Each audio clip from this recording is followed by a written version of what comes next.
Are you ready to one of the most beautiful views of Rio?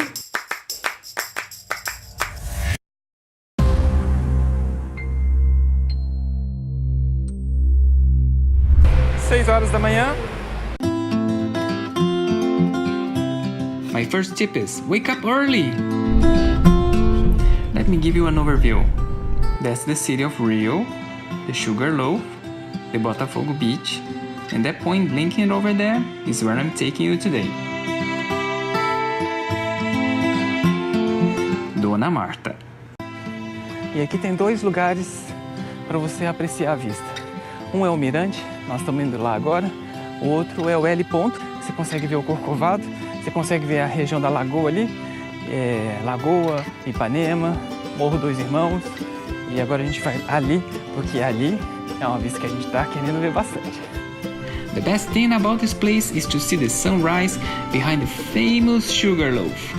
The best way to get there is by car. You can also hike to get there, but I don't recommend it. If it's your first time in the city, and especially if you're doing this alone, please contact a local guide if you really want to do this.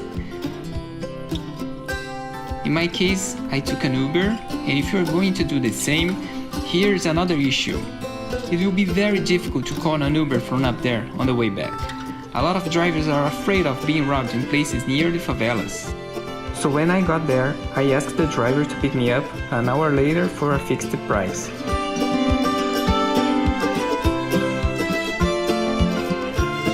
But if your driver don't agree to do so, don't worry.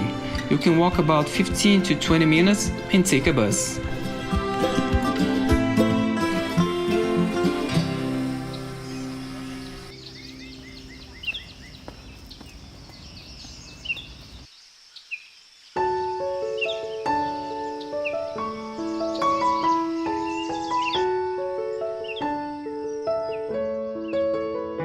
Wow, that is amazing!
E algumas considerações então, a vista, fenomenal, sem palavras. Mas o legal aqui é você chegar bem cedo, porque ali, atrás do Corcovado, é onde nasce o sol.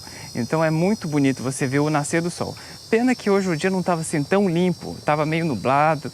Ontem choveu o dia inteiro, então a gente ainda estava meio na dúvida se a gente ia conseguir aproveitar, mas graças a Deus aí deu tudo certo.